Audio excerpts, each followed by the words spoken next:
Mesdames et messieurs, bonjour. Merci d'assister à ma contribution à ce colloque sur les permaliens. Je vous propose de découper la présentation en 5 parties très brèves.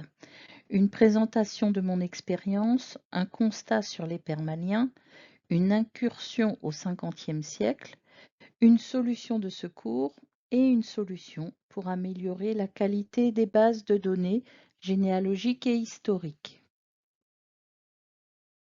Je suis Nadine Lobin, informaticienne libérale spécialisée en généalogie. Je collabore avec des associations de généalogie, des professionnels du secteur, Family Search et récemment avec la société Teclia qui introduit la reconnaissance de l'écriture manuscrite par l'IA dans nos archives. Après une période dans l'industrie et une carrière à mi-temps dans l'enseignement, j'ai consacré l'autre moitié de mon temps à m'investir bénévolement dans des associations de généalogie. Mon parcours et mon enthousiasme pour relever des défis m'ont conduit à créer la société Généassistance en 2010. Avec 40 ans d'expérience en généalogie, débutée en Alsace, et 35 ans dans les bases de données associatives, notamment en tant que bénévole pour Bigenet, l'index de la Fédération française de généalogie, j'ai manipulé des millions de lignes et des fichiers de toutes sortes. Le constat des permaliens. Présenté comme le lien entre le public et l'archive, les permaliens n'ont pas tenu leurs promesses et se perdent dans les méandres de leur mise en œuvre. Faute de normes et d'obligations réglementaires, les producteurs d'archives numériques sont livrés à des prestataires informatiques peu enclins à partager une technologie commune, perturbant leurs solutions de publication en ligne. Résultat, des permaliens mal conçus, cachés dans des panneaux latéraux disparates et des conseils généraux changeant de prestataire tous les 5 ans, rendant les permaliens obsolètes. L'obligation d'anonymiser les permaliens par les Archives de France a lancé les permaliens dans un grand cafouillage de lettres et de chiffres sans cohérence. Les cercles généalogiques et Family Search ont été les pionniers de la mise en œuvre en ligne des bases de données historiques et généalogiques.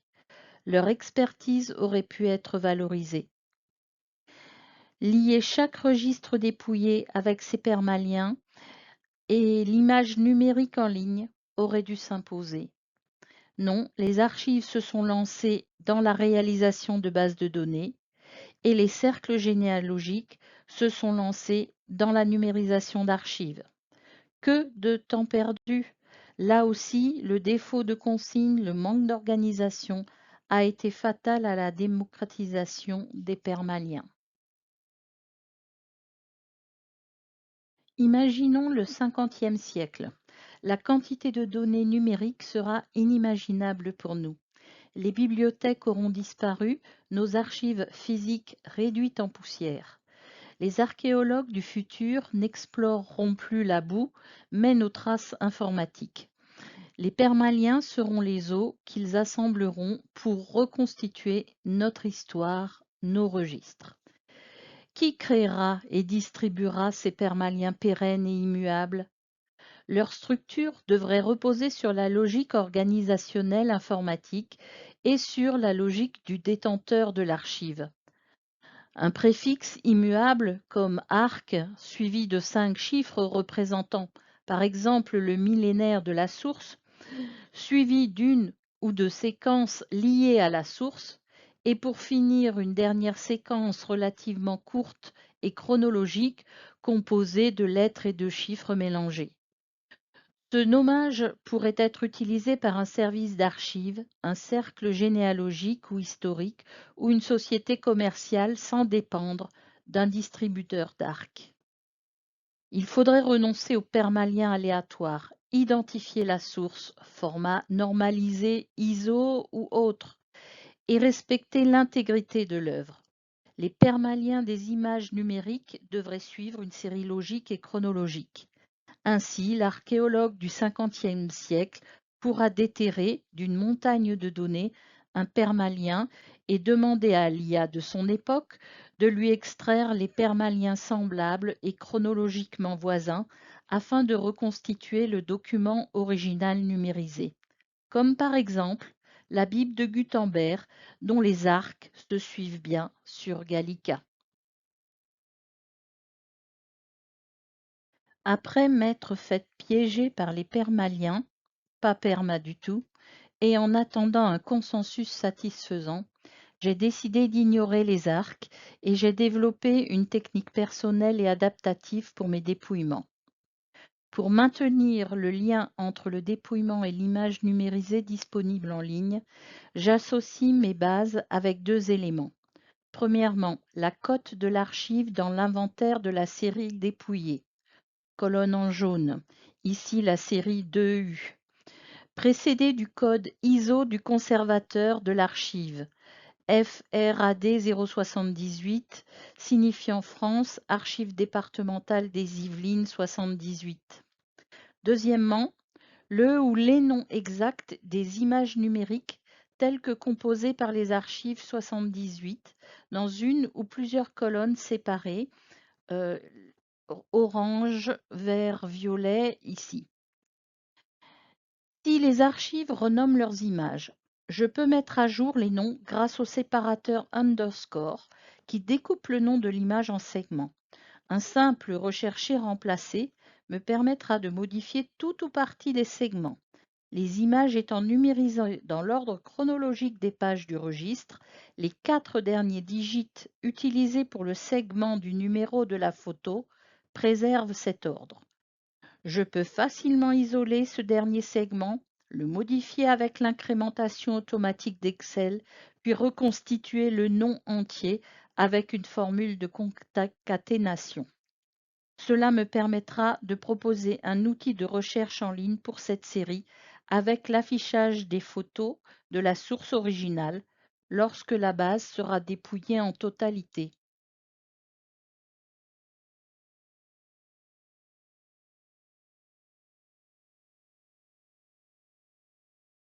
Pour les AD 67-1, où il est impossible de télécharger l'image ou d'accéder à son nom caché dans une visionneuse, j'ai attribué un nom basé sur la cote, le lot d'images et le numéro de page. Cela m'a permis d'ajouter, une fois le dépouillement terminé, une colonne, ici en vert, contenant l'URL vers la vignette de Family Search, permettant l'accès et le téléchargement de l'image en 2 clics. Je récupère le lien vers la vignette de Family Search. Normalement, mon navigateur doit se mettre en route.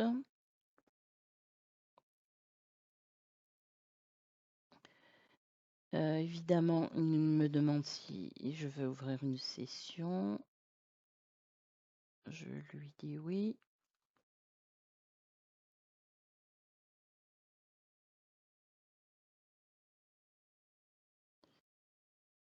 Voilà les vignettes du microfilm qui apparaissent, entourées en bleu, celles que j'ai sélectionnées. Je n'ai plus qu'à cliquer sur la vignette pour obtenir l'affichage directement de la page qui m'intéresse avec bien sûr l'acte à lire directement en ligne. Un autre exemple avec mes dépouillements des mariages de Paris, indexés par cote et nom de photo, colonne en bleu, ce qui m'a permis d'ajouter facilement, grâce à une manipulation du nom de la photo et une formule Excel, une colonne supplémentaire, ici en rose, avec le lien URL de la photo originale du registre, accessible sur le site de Family Search en 2 clics. De la même façon, je vais lancer mon URL dans le navigateur. J'arrive sur les vignettes de Family Search est entourée en bleu celle que j'ai sélectionnée. Je clique dessus et je peux lire mon acte en ligne en bénéficiant de la visionneuse de Family Search. De même, j'ai pu créer une colonne supplémentaire avec un lien direct vers la photo de l'acte sur le site de Généanet qui dispose également de ces photos en ligne. Si les archives de Paris devaient créer des permaliens, la mise en concordance de ce fichier avec des permaliens aléatoires serait colossale acte par acte, sauf si les archives de Paris fournissaient un fichier de concordance basé sur les numéros de photos chronologiques des registres. Ces adaptations sont possibles uniquement parce que les images sont numérisées dans l'ordre des pages du document original. J'entretiens une relation par mail avec le responsable des bases aux archives de Paris, à qui je signale les photos manquantes. Il complète la collection avec un nom chronologique pour le début ou la fin du lot et un nom adapté qui ne décale pas les autres noms de photos si le manque est en milieu de lot. C'est pourquoi j'ai tant insisté sur les permaliens chronologiques et sourcés. Pour moi, il est indispensable qu'ils reflètent la réalité physique du registre et sa source. Il permettrait aux producteurs de bases de données de lier le dépouillement des actes à l'image de la source originale, comme le fait le cercle généalogique Géniwal depuis plusieurs années, à partir des seuls arcs pérennes connus à ce jour, ceux de Family Search.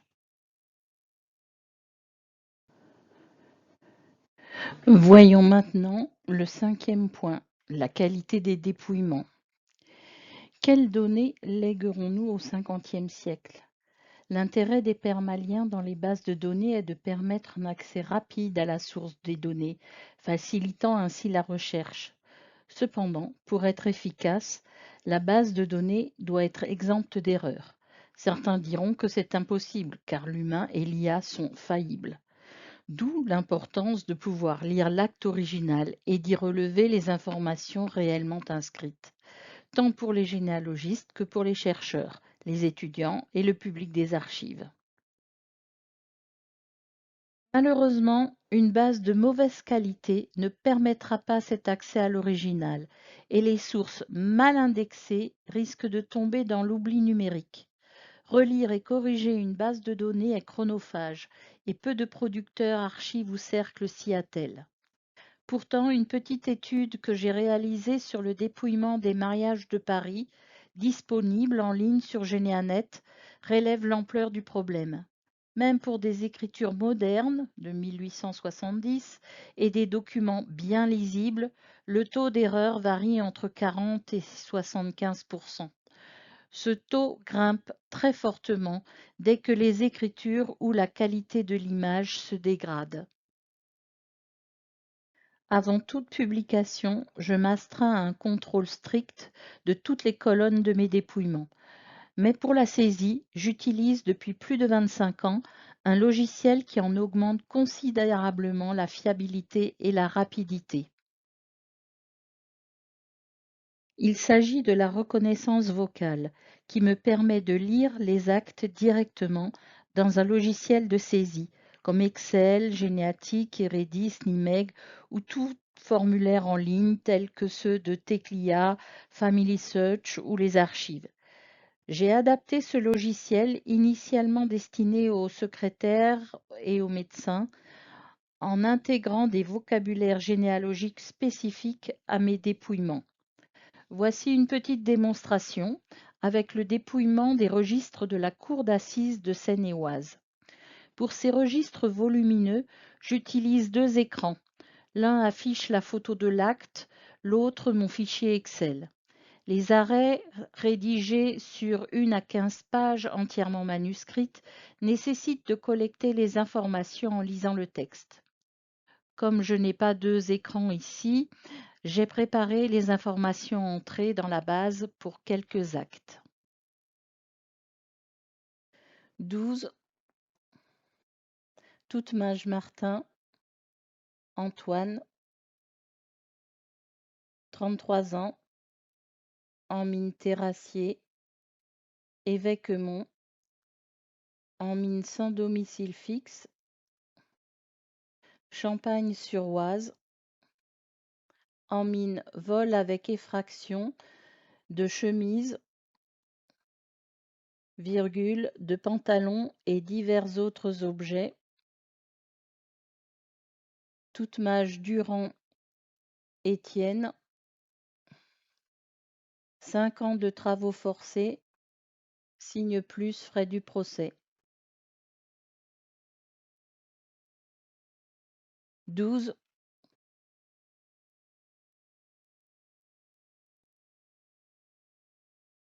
Clémence, 17 ans, en mine couturière, Versailles, Versailles, en mine vol d'une pièce de 5 francs, virgule, de bijoux et de linge,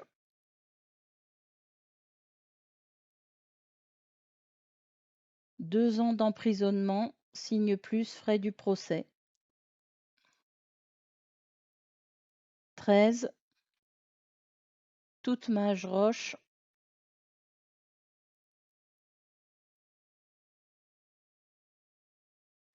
Guillaume Louis, 27 ans, en mine Bonnetier, Paris, Paris,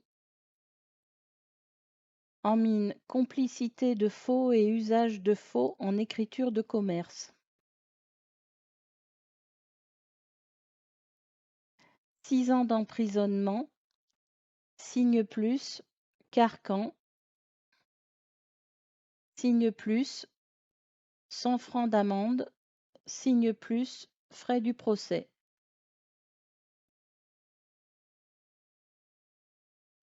En mine, nouveau procès après cassation de l'arrêt de la cour d'assises de la Seine où il était jugé avec Toutmage Gervais, Émile.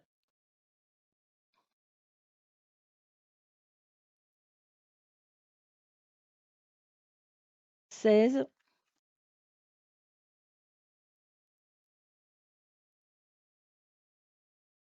Pierre Guillaume, Toutmage tranquille, 63 ans, en mine porteur d'eau,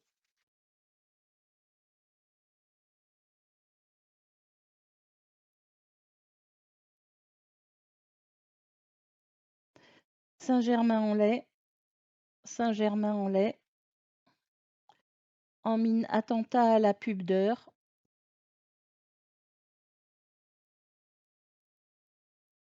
Clémentine, âgée de moins de 11 ans, signe plus, Elisa, âgée de moins de 11 ans,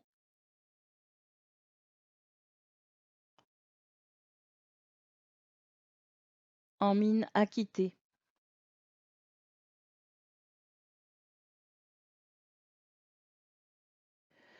Pour un dépouillement de mariage, j'adapte mon vocabulaire au département, aux noms, aux prénoms, aux communes, aux professions et aux liens familiaux des témoins.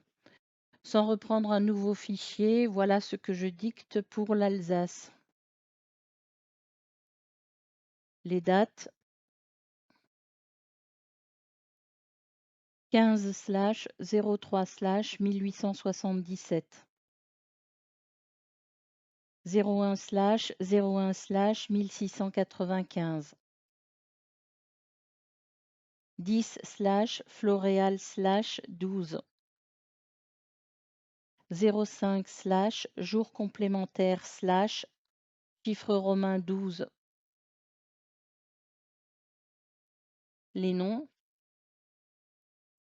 Aman, Arbogast, Boer, Bierbaum, Burel, Burtscher, Erhardt, Kuhn,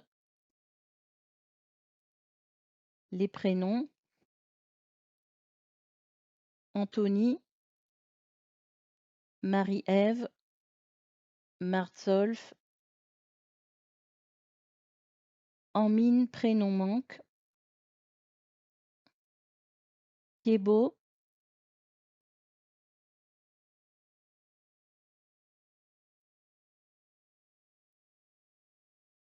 Adam, Marie-Catherine, Friedrich Joseph, Maria Katharina.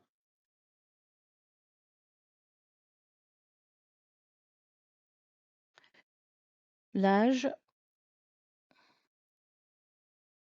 mineur, majeur, 22 ans et demi,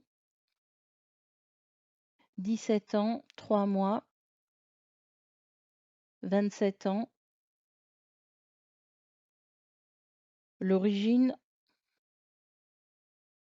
Bavière rhénane, ouvrez la parenthèse, Allemagne, fermez la parenthèse, Berchtesgaden, Geispolsheim, Grand-Duché de Bade, ouvrez la parenthèse, Allemagne, fermez la parenthèse, Heurt, Watzenheim, Niederscheffolsheim, Bruxelles,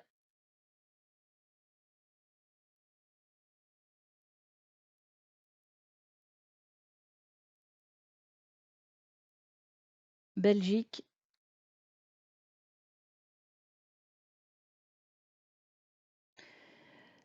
la profession et la parenté: beau-frère de l'époux, belle-sœur de l'épouse, blanchisseur de peau, cardeur de laine, employé du chemin de fer, cousin issu de Germain, employé de banque, faiseur d'eau-de-vie. Bien sûr, si je me suis trompée quelque part, je peux recommencer. Belle-sœur de la mère de l'épouse.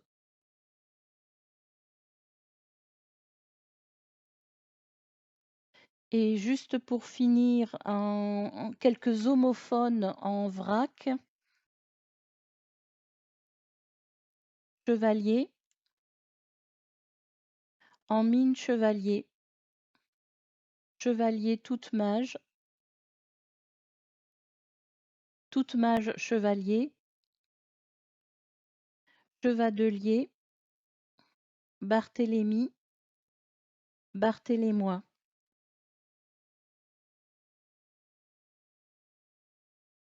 Merci de votre attention et d'avoir visionné cette vidéo jusqu'à son terme.